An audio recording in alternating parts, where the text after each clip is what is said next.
This is 99% Invisible. I'm Roman Mars. This is part 2 of the 2019-2020 mini-stories episodes where I interview the staff about their favorite little stories from the built world that don't quite fill out an entire episode for whatever reason, but they are cool 99PI stories nonetheless. We have centuries-old bonds, standard tunings mandated by international treaty, abandoned mansions, and secret babies. If you ever need a conversation starter, these mini-stories are our gift to you. Stay with us. Up first is producer Joe Rosenberg. Okay, so Joe, what do you have for me? What I have for you, Roman, is a story that I have been sitting on for quite some time. Mm-hmm. You know, it's one of those Planet Money pitches that I never sent to Planet Money. I got a drawer full. Yeah. It actually starts, or rather my familiarity with it starts about 5 years ago when I was reading the news and I came across this weird little AP wire service item. Yeah, weird AP wire service items are our specialty. Yeah, exactly. And it was about this announcement in Britain by George Osborne, the then Chancellor of the Exchequer in the UK, that Britain was finally going to finish paying off its bonds from World War I. Like 100 years ago, World War I, not World War II, World War I. Yes, bonds from the war to end all That's wars. Right. Still counting the cost of the Great War, Britain is only now redeeming most of the remaining bonds raised to pay for World War I, 100 years after it started. Britain has remembered its debt to the fallen, and now the country is set to repay its financial debt. The government will pay off more than $300 million worth of those bonds in February. And I was like, how is it possible that it's only now paid off its bonds from World War I? Because, I mean, I know it must have been expensive, and obviously Britain issued a lot of bonds to pay for it. Right. But I figured, you know, Britain, one of the wealthiest countries in the world, must have paid off those bonds like a long time ago. Yeah. Just so I make sure I'm up to speed, a bond generally is like when the government needs funds for something and they don't have enough cash on hand. So they go to the populace essentially and they say, buy this bond for X amount of money. And then over a course of 10, 20, 30 years, we will pay you back that amount of money plus a little bit of interest. And this is guaranteed by the government. So it's a really, really safe investment. Right. And after like max 30 years, usually the bond matures. That's the term at which point the government has redeemed the bond. So they paid back everything and the interest in 30 years' time. Correct. And they are no longer in your debt. Right. But these World War I bonds weren't redeemed until they were 95 years old. So that seems way too long for a bond. Yeah, no, it's crazy. But then it got weirder because it turned out World War I was just like the most well-known thing the British government wasn't done paying off. There were actually older bonds from their books that they announced they were also redeeming as part of this package, including bonds from, wait for it, the Crimean War, a relief effort for the Irish potato famine, Wow. the Slavery Abolition Act, the Napoleonic Wars. Goodness gracious. And even that wasn't the oldest of the debts, because after making the announcement about World War I, George Osborne, the Chancellor of the Exchequer, must have felt that he was like on a roll, because he then sent out a tweet, which just might be the most anachronistic tweet that you'll ever see. Check this out. Okay, it says, we'll redeem 218 million pounds of debts incurred because of the South Sea bubble, another financial crisis we're cleaning up after. What was the South Sea bubble? What is he talking about? So what he's referring to there are bonds from a government bailout of investors who were ruined by the infamous South Sea China bubble in 1720. Oh, of course. How could I forget? The South Sea China bubble of 1720. Right, of course. Well, I mean, apparently, obviously, like these bondholders who were still getting paid back by the UK government 300 years later, they had not forgotten. They were still expecting their money. That is incredible. 300 years of bonds. How is that possible? So it turns out what is going on and the reason there were these old debts is that all of these were examples of a very rare type of bond called a perpetual bond. So how does a perpetual bond work? Okay, so a perpetual bond is quite simply a bond that never matures. It promises that instead of paying you back your principal plus interest in full after, say, 30 years, the government will just keep the principal. And instead, they'll pay you, your children, and your children's children's children a small amount of interest every year for basically all eternity, or at least until they decide to redeem the bond, which means they finally decide to pay you back the principal, which is what the British finally did with 1,200 or so perpetual bondholders in 2014. Wow. So when did they make a perpetual bond? I mean, maybe a better question is, why did they do it in the first place? Because it seems like a really bad idea to borrow money this way. Like, where did this idea come from? The answer is actually that in some ways, in the beginning, most bonds were perpetual bonds. Before there were even bonds, all borrowing, there was just a process through which you would rent money. You would rent capital. So this is Geert Rouwenhurst. He's a professor of finance at Yale. And Geert says that if you go back to the Middle Ages, you have to imagine an economy where, actually kind of like today, renting is really popular. You might pay a small amount of money every month to rent a field or an oxen or a house. And just as you would rent a house for an unspecified amount of time, you would rent money for unspecified amounts of time. So in the private arrangements between two parties, it is always easy to say, I'm going to rent it for some unspecified time, and you call me or I call you, and that'll be the end of the loan. Right? So just the way that you rent an apartment and you give the apartment back when you're done renting it, you could do the same thing with money. Okay, so if you needed 50 gold coins and I were your creditor, I'd basically say to you, look, I'll give you 50 gold coins now and you can keep them as long as you want, just as long as you promise to pay me at least 2 gold coins a month indefinitely until you give me the original 50 coins back. Exactly. Okay. That makes sense. So if that was the standard, that the early type of loaning was perpetual loans, why aren't there more perpetual loans being paid out still to this day? Right. That's a good question. And it turns out that there were a few problems with perpetual loans. But the biggest might simply be that when it came to bonds issued by governments and companies, these types of bonds carried a lot of risk with them because governments and companies collapse like all the time. At which point, not only do payments stop, but you're also not going to be getting your principal back, ever. And Geert says this happened all the time. So there were bonds issued by France before the French Revolution and by Russia before the Russian Revolution. And, Right. Spain defaulted on its debt 3 times. And so most perpetual bonds are now just lost to history. So is the South Sea China bubble from 1720, is that the oldest perpetual bond, or are there even older ones out there? Actually, there are older ones. And Geert, or rather Yale, owns one of them. Oh, cool. Yeah. So Geert is the deputy director of an academic research group at Yale called the Center for International Finance. And one of the things they do is engage in something called scripophily, which sounds like an ancient skin wasting disease. But all it means is that they collect and curate financial instruments from various places and times in history. And one of the most interesting contracts in our collection is a very old Dutch bond issued by a Dutch water authority in 1648, which pays interest as of today. So 1648. So this is a bond that's been actively paid back since 1648. Yes. And in fact, all of the oldest known perpetual bonds, I think there's fewer than half a dozen of them, are from this single Dutch water board. Okay. And the reason is because this water board is basically this regional entity which for hundreds of years has been in charge of maintaining all of the dams and levees and dikes, in a given corner of the Netherlands. And, that's a good business to be in. It's really stable. The Dutch water authorities, they never go to war, and they have the power of taxation, so they have been good borrowers. Right. And also there's a strong incentive for those institutions just to survive because people need them in order to not drown, basically. That's right. Yes. Which will become even more pertinent going forward. It's super cool, and I actually also have a photo of it. Oh, Would cool. you like to see it? Absolutely. Okay, so if you pick up this book to your right, go to the flag page. This is a book Geert and a colleague edited called The Origin of Value, which is about various financial instruments throughout the ages. And there's a chapter all about this bond, and so you can see the front and the back of it here. Wow.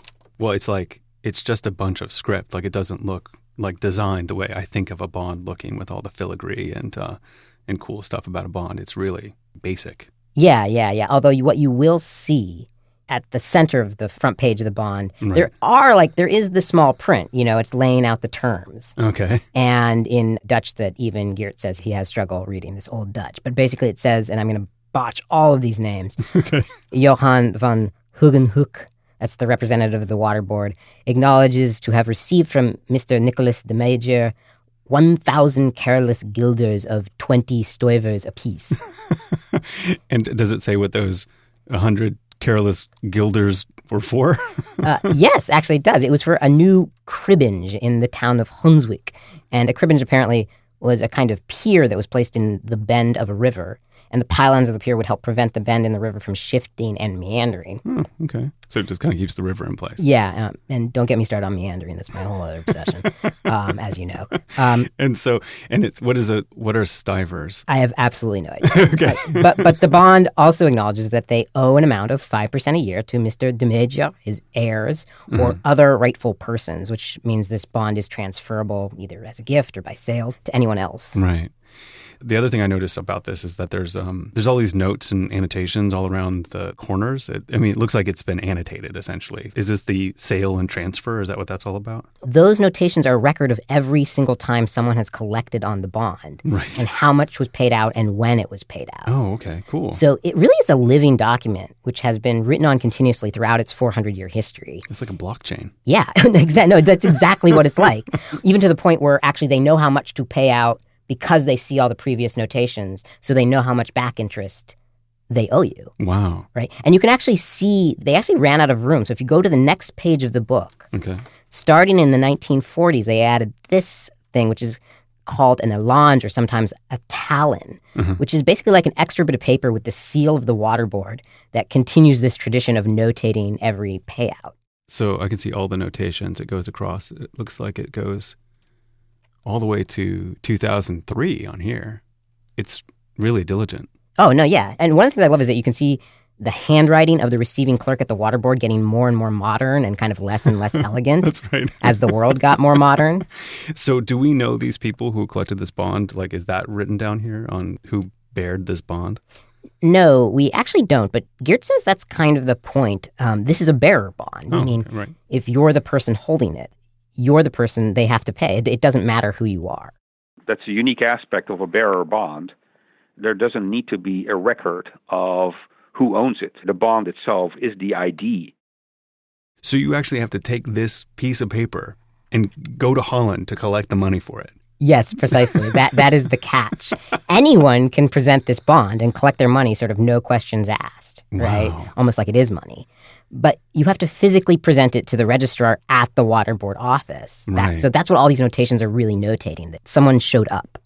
To keep it alive, the bond itself needed to travel in person, with a bearer, at least once in a generation. So this is Tim Young. He's the curator of modern books and manuscripts at the Yale Beinecke Library, which is where the bond currently lives. And he is the most recent bearer of the bond. He actually traveled all the way to Holland from New Haven to collect on it. He was the first person to do that since Geert acquired it. The way I picture this is that there's this old Dutch building from the 17th century just sitting there, and an old man has been waiting for centuries.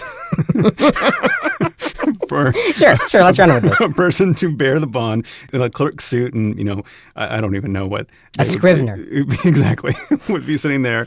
It's lit by a candle. He has a quill pen, and he makes a notation, and he hands him some money from an old till or something, and maybe it's in gold medallions or script that is also 400 years old. Is this what it? You nailed it. You nailed it on that. No, well, actually, what you said is it's all kind of like half true. Okay.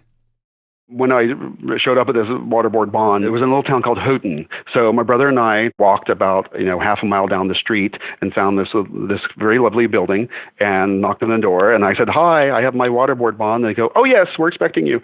And then we went to a conference table, and they literally gave me a gigantic paper check like you see on TV. Why did they do that? Well, so full disclosure, they actually had a Dutch television crew waiting for him. They were doing it up a little bit. Oh, yeah. I mean, this was obviously good PR for the water board and for Yale. They weren't going to let this moment go to waste. And then they gave me a real check, a small check to bring back to New Haven. But then they said, "Oh, let's actually go see the pier." So what is he talking about, the pier? So the public work that this bond funded is still there. It's still standing. Goodness. Okay. Yeah, and it's still regulating river flow, which just might be my favorite aspect of this whole story. Wow. This kind of actually real life human thing that was achieved by this bond. Yeah. And this kind of weird aspect of time travel where you are partially responsible for this thing that nevertheless predates you. Right. When I went in 2015, I got to stand on the pier, they called it. That had this connection between me, between Yale, and people who's are working for a company that is the descendant of something that was established 400 or 500 years ago. I'm trying to wrap my head around just the value of this bond and the value of what they pay out. So like Yale bought it for how much money? Obviously, it's an incredibly rare item for Right. any scripophilist. Scripophile, I don't know. Right. But Geert told me that they got it at auction for roughly $24,000. Okay. And so how much did Tim get on his both big and tiny check when he went there? Yeah, not as much.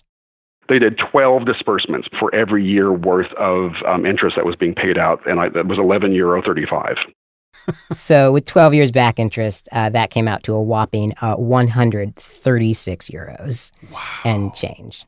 This is the thing about perpetual bond, is that inflation really eats the value of a bond like this. A careless gilder just isn't what it used to be. Guess not. Can't buy a beer with that anymore. No, sir. Thanks so much. That's awesome, Joe. Roman, you're welcome.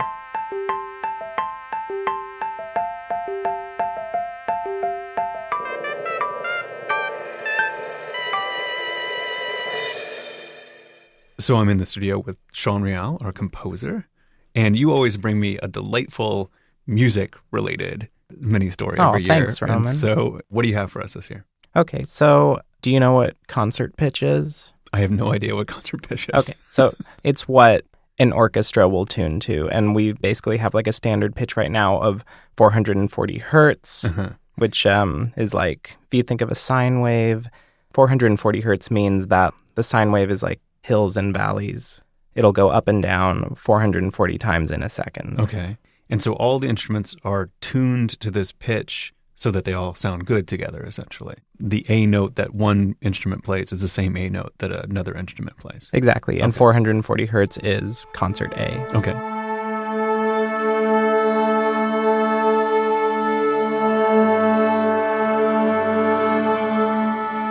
Is this the standard for every orchestra all around the world, or does it vary depending on where you are? If we're just talking about Western music, which is mostly what I've researched for this, Right. like there are a lot of different tuning traditions, but in Western music, up to like a lot of pop music and stuff today, it's like mostly 440 hertz. Mm-hmm. And how did they center on that as being the value that everyone tunes to? It's actually a very messy history, how we got here. Okay. If you go back like a few hundred years, if you go throughout like different countries in Europe, you would be hearing wildly different things as far as like what the pitch was for different orchestras. But as long as all the instruments in the room are the same tuning, does it really matter that between orchestras they have the same tuning? Or did anyone really care? There was a time where people didn't really care. Right. And music didn't really travel that much anyway, but it's really fascinating to think about this time where like if you were traveling from country to country, you know, Took in a lot of opera or and had good pitch, you could like hear you'd be able to, you could tell that like the orchestras were like some were tuned really low and some were tuned really high. Right. Like some as low as like 374 hertz and some as high as 567 hertz. Wow. Which, just like for reference, let me play you what that is. Okay. So first I'm going to play you 440, which is what we do today.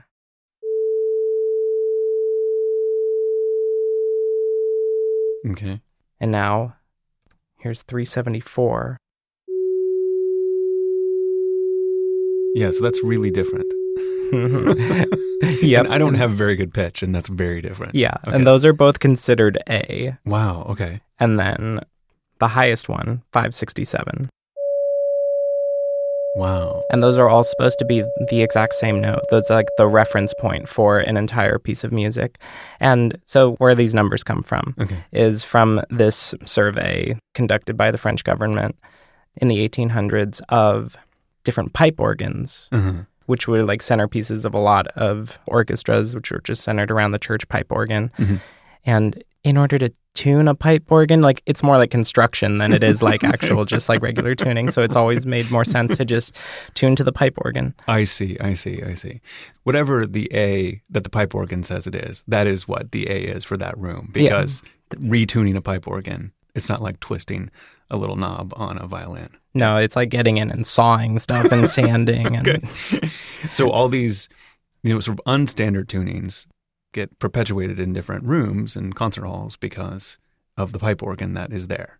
And, so there was a time when the pipe organ was like the most central part of the orchestra. Mm-hmm. But then stuff started to develop in Europe, and as like concert music became more of a thing, more of like an event to be attended, mm-hmm. concert halls started being built bigger and bigger.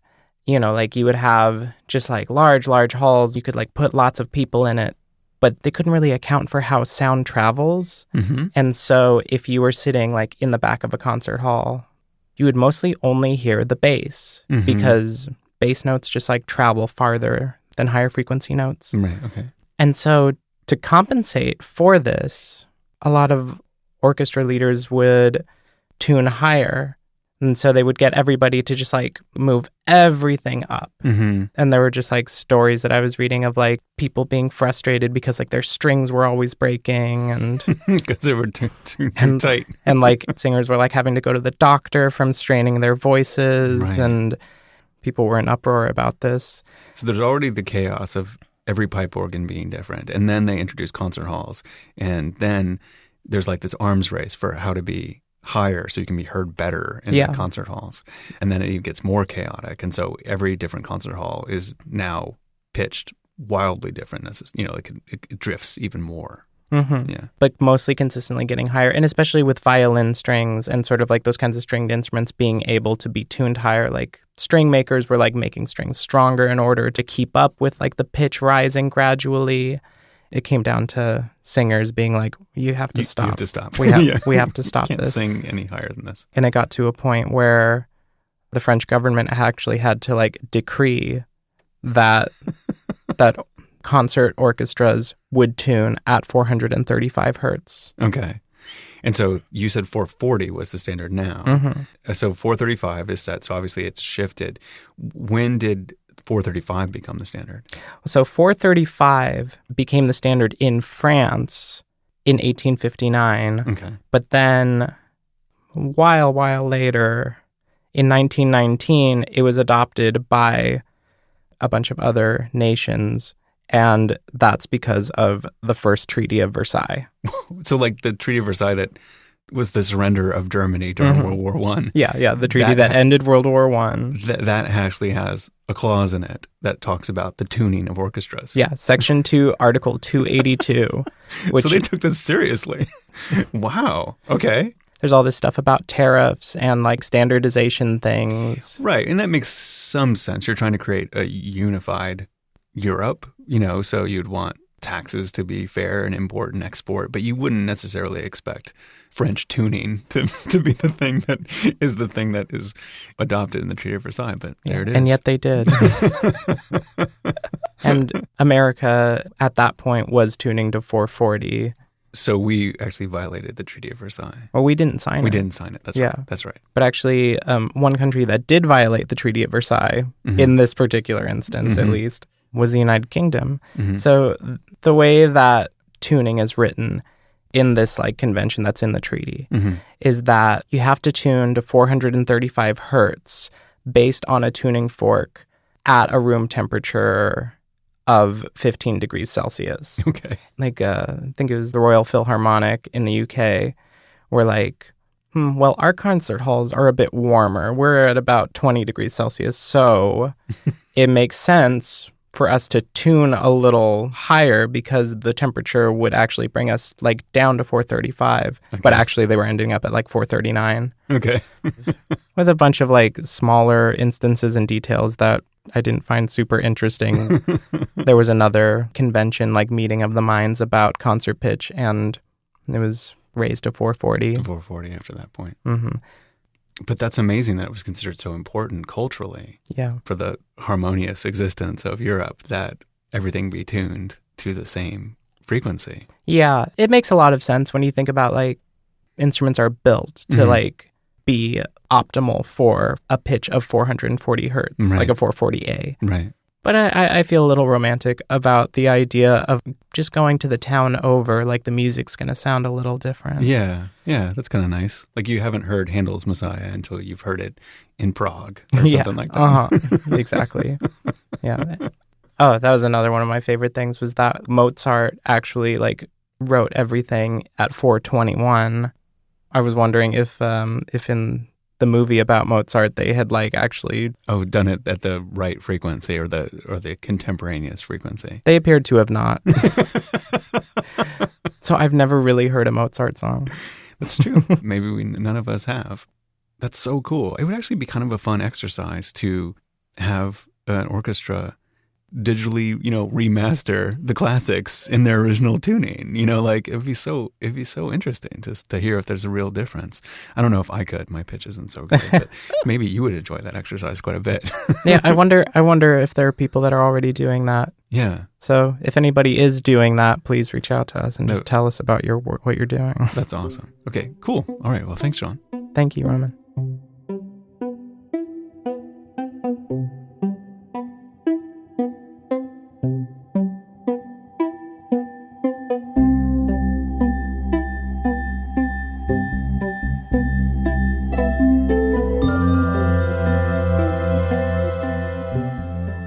So I'm in the studio with senior producer Katie Mingle. Hey, Roman. Hey, it's been a while. I know. It really has. So what's your story? Well, I think we should start out by meeting someone named Irene Wurtzel. Hello. Hello. Is this Mrs. Irene Wurtzel? It is indeed. So Irene and her husband Alan live in an area in Washington, D.C. called Kalorama. I don't know what that is. It's a very fancy neighborhood. It's okay. It's the neighborhood that Jeff Bezos lives in. I see. Ivanka Trump and Jared Kushner live there, or at least they did until very recently. I'm not sure if they still do. Uh-huh. A bunch of like ex-presidents, former presidents have lived there. Woodrow Wilson, FDR. Wow. The Obamas live there currently. So yeah, when you think of this neighborhood, think of motorcades and Secret Service retinues. Huh. There are definitely some standalone homes, like with yards. But then there's also a lot of row houses, like townhouses right next to each other. Okay. But like huge multi-floor, right. Fancy ones. We're not talking about like tenements. Right. Okay. But I guess no matter how fancy a neighborhood is, there's always going to be that neighbor who's just problematic. Right. Yeah, so Irene has this house right next to her. Here, I'll actually let her describe it. Well, it's just a very early 1900s house with very good lines, nice windows, and it has an elegant look from the outside. And no one has lived in it since we've been here. And how long are we talking about? That's since 1993. Whoa, okay. Yeah. Substantial. Yes, like almost 3 decades, I think. I think that's... Yeah, it's getting close. Yeah, this is a 10,000 square foot, 5-floor mansion. Wow. So it's like huge. It's a huge space to just sit empty for that long. Mm-hmm. And it's also connected to Irene and Alan's house. It's one of these row houses. And so I think what happens to that house can actually affect their place. Right. If a vacant property has rats or termites or a bug problem, like it actually causes more problems to the neighbors than otherwise because they're connected. Right. Yeah. And Irene says, over the years, there's been stuff like decaying pieces of concrete, bricks falling off. I guess a wooden window frame from that house dropped onto their patio somehow. Mm. And then there have been things like rats and other little visitors. They kept the windows open, and among other things, birds flew in and out of the house. On the side of the house, the window was always open. And so I think birds were building nests in there. So yeah, she said there was one brief period where this house next door was kind of a noisy rooming house of some sort. But mostly it's been empty since 1993. So it's not so much that she has like a problematic neighbor as that she just has no neighbor at all, and it's a problem. Right. Yeah. So why has it been so empty for so long? That is the question, Roman. That's it. That's what we're here for. Okay. And the answer is that this house falls into this special category of property in DC, which is diplomatic property. It's it's like very DC problem. Yeah. One of my favorite things to do in DC is to go to the Embassy Row and spot all the flags. That's like my favorite thing to do. So what country owns this? Of course, that's your favorite thing to do. It's fun. Uh-huh. But what country owns this property? This house is actually owned by the government of Argentina. Oh, okay. It's not the embassy per se. It's a building that the government owned. I'm not quite sure why. Maybe initially they would have people stay in this house when they came to town to do embassy business. I think it's possible that people who worked at the embassy may have lived there at some point. Mm-hmm. And DC has about 530 of these diplomatic properties, like embassies and kind of additional houses. And they're not all falling apart like this, but there's definitely several buildings that are in pretty rough shape. They're common enough that there are like YouTube videos that you can watch of people exploring them. So here, let me put one of these on. All right, guys. So we're at an abandoned embassy. We already made it inside. First of all, this guy should have a second career as like ASMR video guy. Yeah. A lot of embassies and stuff became abandoned just due to financial issues and then relations between the countries and other stuff like that. But this one's been abandoned for There's one part where they're in the bathroom and they're kind of like, this is a bidet. This is what people in other countries use to wash their butts, you know? Like these guys don't know a ton about other cultures necessarily. Like they're just doing YouTube stuff, trying to get some views. It's sort of not ideal to have all these empty mansions that only like law-breaking YouTubers are using. But it's actually really complicated and difficult to get anyone to do anything about these buildings. They aren't actually considered to be foreign soil. There's sort of a misconception out there that they are foreign soil. Right. But they do have a bunch of special privileges. For example, the police couldn't get a warrant to search for an embassy. And they're exempt from, I think, most, if not all, taxes. And they don't have to build by code. Like, they're encouraged to, but, like, they don't have to. I see. And so there could be an illegal kitchen on the back of... Totally. Yeah. Like, a city council member for the Kalorama area was quoted saying, like, basically, like, if I have a vacant house that's becoming a problem, I can call in the cops, clean it up, throw a fence around it, if necessary, seize it for unpaid taxes. He says, I have a lot of tools in my toolbox, but I don't have those tools available to me if it's a diplomatic property. One thing that makes these properties interesting and maybe also a little harder to address is how different each one is. If you think about your neighbors kind of having issues or your neighbors potentially having baggage, behind each of these properties is basically the story of entire countries in political upheaval. So let's take Yugoslavia. Well, that's not even a country anymore. Right. But they have a property? Yeah. So oh, God. They don't anymore, actually. But they did. And for quite a while, they had this house. In 2006, all their diplomatic properties were divided among the 6 succeeding countries. And this house that they owned in D.C. was turned over to Bosnia. You know, the deed was like never transferred. And then in 2008, someone at the Bosnian embassy was quoted saying that they didn't even know who had the key.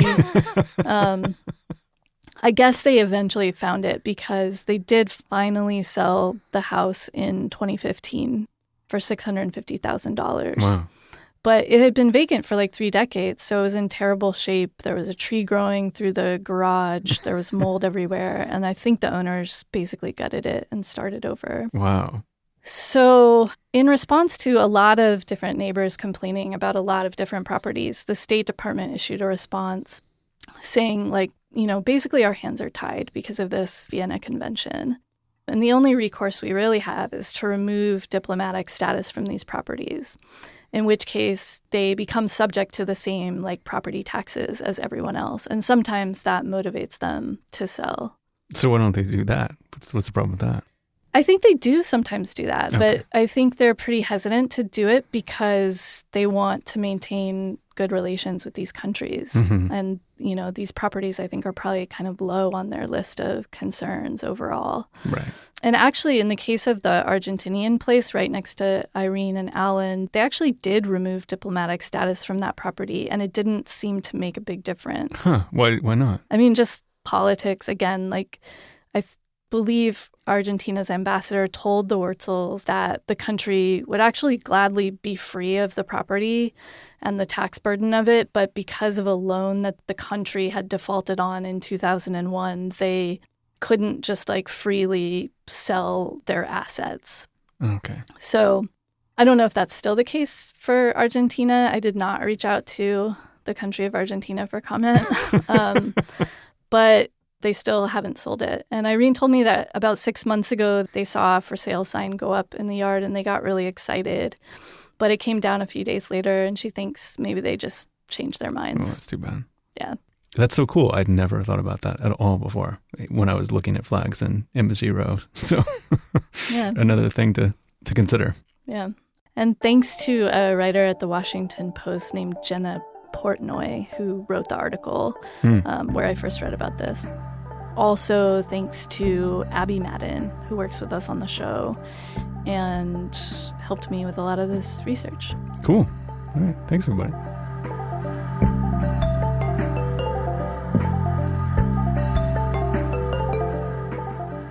We have one more story about secret nuclear families and how they were hidden from foreign spies and even the post office. After this.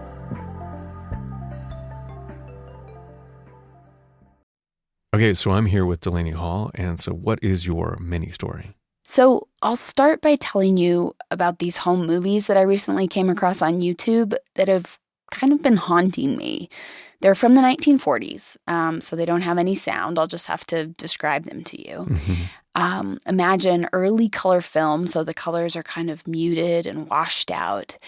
And the films show footage of these young people, in their 20s and 30s. They're riding horses through the mountains of New Mexico.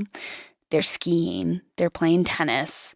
There's one movie where it looks like they're having a party at a lake, so they're all in bathing suits, and there's this one woman carrying a 12-pack of Coors on her shoulder. Another is doing that, funny walk in flippers down to the edge of the water. That doesn't sound especially haunting. That sounds really pleasant. I know. They're totally normal home movies, but they're haunting once you understand the context, which is these were movies filmed by a physicist named Hugh Bradner back in the 1940s at a place that was then known by a secret code name. Project Y or Site Y. Today it's Los Alamos. And so all of these seemingly carefree young people, they weren't just having a great time in, beautiful northern New Mexico. They were helping to build the first atomic bomb. Right. Oh, that adds a lot of context. Heavy stuff is going on in the background of that. Yeah. And it's sort of the contrast of them having fun, hanging out, and then knowing what they were doing during their working lives. And they were helping to build this weapon of enormous power and destruction. It's going to completely transform the world, the geopolitics of the world. But they're also just, young people living their lives. There were a lot of young people here. The average age was 29. The most common age was 27. So you had a lot of young single people here. There were a lot of young couples. So this is Alan Carr, and he is the senior historian at Los Alamos National Lab. And he says the fact that there were all these young people working together on the Manhattan Project at Los Alamos actually presented some surprising security challenges. Because, for one thing, some of them, it turns out, were like hooking up and getting married. Totally. And having exactly. babies out there on this top secret military campus, which was not even supposed to be a place on the map. All of a sudden, you went from a locale in New Mexico where no children were ever born, hardly, to all of a sudden there's 8 births a month. That looks awfully suspicious if you're doing the paperwork down in Santa Fe. Why are all these kids being born in Los Alamos? I don't even know what Los Alamos is. So now we think of Los Alamos as this place where the bomb was made. But at the time, was Los Alamos even like a place that would have couples and babies? Right. No. Back then, it wouldn't have been. And that, that's an important point. And so to understand why this would have been suspicious, let's backtrack. And I'll explain how the government even chose Los Alamos as the site for bomb development and what it was like before it became Project Y. So what happened is in 1942, the military decides they need a central laboratory in an isolated place where they can design, build, and test nuclear weapons. Where do you put a place that does those types of things? This was arguably history's biggest super secret project. And so they decide there's some very important criteria for this place. It needs to be remote for safety reasons. You know, they want to keep the scientists who are working on the project away from other people. They do not want them accidentally blabbing about what they're doing. Yeah, that makes sense too. Yeah. And they also want it to be near a rail hub so that they can ship all the stuff they need there, cyclotrons and whatnot. And then finally, they want it to be at least 200 miles from any international boundaries. You know, maybe they watched, these old movies where a saboteur gets off a submarine and runs in and sabotages the factory, it blows up. Well, we want the saboteur to have to run a long, long way, right? That's a good point. Yeah. So at this point, and again, this is 1942, Robert Oppenheimer has been selected as the head of Project Y, and he had spent a lot of his time in his youth in northern New Mexico, which is remote and meets, most of the other criteria. So they start looking around the area, and pretty soon they settled on what's now known as Los Alamos, which is about 45 minutes northwest of Santa Fe. Yeah. So what was Los Alamos really like back then? Like, how would people think of Los Alamos back then? Back then, it wasn't even a town. There was, there was this rustic boys' school there called the Los Alamos Ranch School. And that was about it. So the government just bought the school. They went about setting up this state-of-the-art lab on the top of this very isolated, remote mesa. Okay, that sounds hard. That sounds logistically very difficult to do. And then especially in 1942. Yeah, it was kind of a logistical nightmare. The whole location was served by this one little road that snaked up a huge cliff. And they were shipping in massive pieces of equipment, pipes for one thing, because Alan Carr told me there wasn't a reliable water supply. And there also wasn't any electricity. And so the original engineers who built the town acquired a large generator in Texas. They had it shipped to Santa Fe by train, put it on a truck, and drove it up the hill. And as they were, it fell off the truck. It broke, it cracked, and they welded it back together and managed to get it up the hill. And so in those opening months of 1943, the real heroes were the construction workers. So, listening to all the things that they had to do, it doesn't sound like you could keep Los Alamos a secret for very long. Like if you're shipping gigantic generators and there's these trucks on the highway, I mean, how do you keep that all secret? Right. Yeah, it's kind of mind-boggling. So for secrecy, the main thing they did is that the people who worked on the project weren't necessarily told what they were going to be doing until they agreed to join the project. So they'd be told something vague like, you'll be doing important work for the war effort. It might help to bring the war to an end. But it was really only after you arrived in Los Alamos that you would learn the details. There was also a fence around the whole town so that people couldn't just wander in. Right.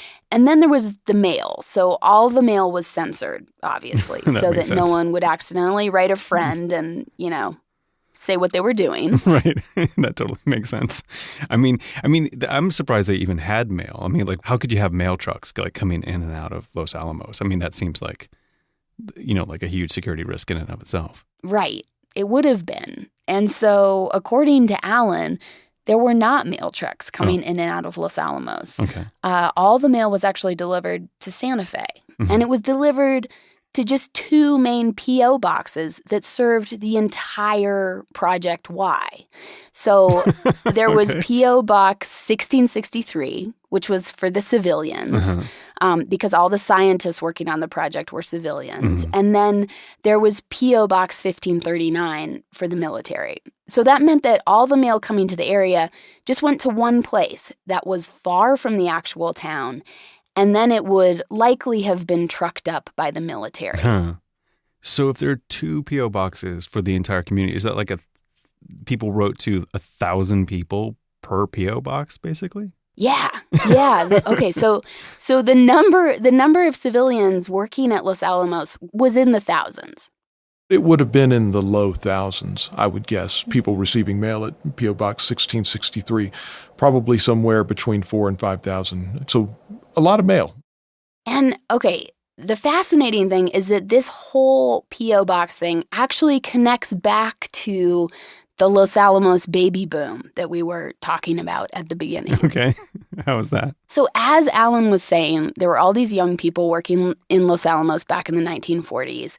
And the scientists and engineers who worked on the bomb, they were civilians, which meant the military could not boss them around as easily or control their behavior in the same way they could with people who were enlisted. It's easier to control people in uniform than civilians. If you've got a bunch of people in uniforms here working, one thing that they're not doing is getting married and having children. But the civilian scientists, that's exactly what they were doing. A lot of them were young. They're basically partying when they weren't working, as I've seen in those home movies they shot. And they were also having babies, which was a total headache for the military. Oppenheimer's boss was a general named General Leslie Groves. And he didn't like all these kids being born, because, well, first of all, you have to try and keep it secret. You have to put a maternity ward in the hospital. You have to have a school district. All these things he didn't want to have to worry about. So he ordered Oppenheimer to tell the staff to stop having kids. I'm sure that went over well. Yeah. Yeah, it did. It actually, as I'm sure you can imagine, did not go over well. Especially considering that the director's wife, Kitty, was pregnant at the time. So I don't think that order was carried out. So how did they manage to keep all these new Los Alamos babies under wraps? So the main way was that they did not list the place of birth on the birth certificates. They couldn't put Los Alamos because Los Alamos didn't really exist in the official record. It was totally top secret. They couldn't put Project Y because that would also be weird. And so even though these babies were born at the hospital in Los Alamos, their birth certificates just said P.O. Box 1663. Huh. If it says P.O. Box 1663, that keeps that a lot more secret. Although it also seems like you'd be like, what are these babies born at a P.O. Box? What does that mean? That's right. But at least the P.O. Box doesn't give you a location. And that's what they were trying to keep secret. So any ideas like how many kids were actually born and have the P.O. Box listed as their place of birth? Allen guessed maybe 100 or 150 kids. He has actually seen some of the birth certificates before. What a weird side effect of history. Well, cool. Well, thank you so much, Delaney. Appreciate it. Yeah, thank you.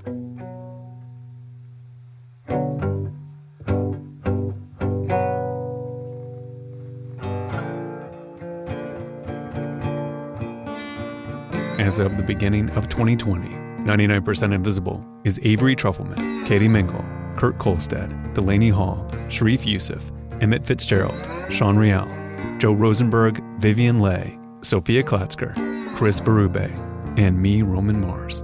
We are a project of 91.7 KALW in San Francisco and produced on Radio Row in beautiful downtown Oakland, California. We are a founding member of Radiotopia from PRX, a fiercely independent collective of the most innovative shows in all of podcasting. Discover, listen, and support them all at radiotopia.fm. You can find the show and join discussions about the show on Facebook. You can tweet at me at Roman Mars and the show at 99pi.org. We're on Instagram and Reddit too. But the real 99pi HQ is our lovely, lovely website at 99pi.org.